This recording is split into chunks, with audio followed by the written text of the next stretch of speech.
Mga boss, may magandang katanungan nga po sa atin si dating IBF Light Flyweight World Champion Milan Milindo. Kung sino daw ba ang Pilipinong boksingero ang susunod na pag-uusapan? Pagkatapos sa mga nagdaang legendary boxers natin dito sa Pinas, pagkatapos ng kasikatan ni Cuadro Alas. So sa tingin nyo mga boss, sino kaya sa ating mga Pinoy boxer ang magiging matunog ang pangalan at maaring pumalit kay Cuadro Alas Casimero? Sa ibang balita naman mga boss, makakalaban ni Wonderboy Martin ngayong November 30 na si Robin Tostado. Para sa mga hindi pa nakakaalam, na tinalo na ito ni Rayo Akaho. Pero wala tayong video na nakita sa kanilang laban mga boss dahil matagal na yun. At itong taong kasalukuyan lamang, 3 beses naman itong pinaluhod sa luna ni Ricardo Franco Espinosa. Alam nga po nating lahat mga boss na itong si Rayo Akaho at Franco Espinosa ay pareho nga lang po itong iniligpit ni Cuadro Alas, angas ng Pinas Casimero.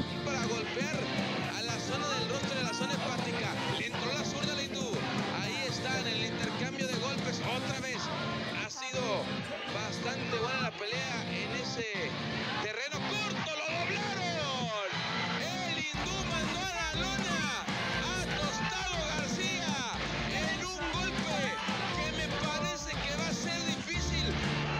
Se levanta el de los mochis, el hindú en un momento importante en el combate. Vamos a ver si termina la tarea. Ahí está trabajando la zona blanda. Puede volver a mandarlo a la lona con la mano derecha conectando la zona del rostro.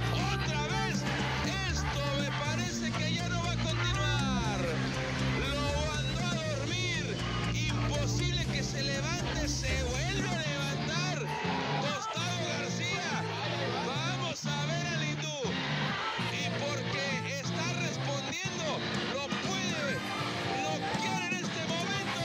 Ya no va a haber más. Kaya marami nga pong mga fans ang dismayado dito sa makakalaban ni Wonderboy Martin. Di pa nga raw sila naglalaban ni Martin mga boss, ay Tostado na nga raw ang sasapitin nito. Pero wala kasi tayong magagawa dyan mga boss, dahil trabaho nga po yan ng manager at matchmaker. Samantala mga boss, matunog nga po ngayon sa social media ang girian sa pagitan nila former WBC Featherweight Champion and current WBC Super Featherweight rank number 3 na si Mark Magsayo. Nakagirian nga daw ng ating pambato si former world title challenger and current WBC Super Featherweight rank number 2 Mexican fighter Eduardo Hernandez. Na ayon sa balita mga boss ay nauna nga raw naghamon itong si Hernandez kay Mark Magsayo. Kaya kaagad namang sumagot ang kampo ni Mark Magsayo at kasalukuyan na nga raw itong nakikipagnegosasyon. Dito nga po mga boss, makikita natin ang record nitong si Hernandez na 36 wins, 32 KOs, may 2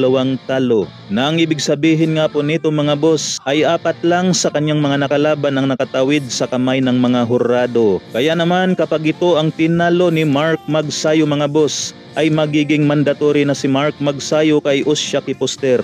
Pero bago nga po yan mga boss ay may isang tune-up fight pangaraw itong si Mark Magsayo ngayong darating na December. Kinakailangan niya munang iligpit yon at kasunod na itong si Hernandez. Hanggang dito na lamang muna tayo mga boss.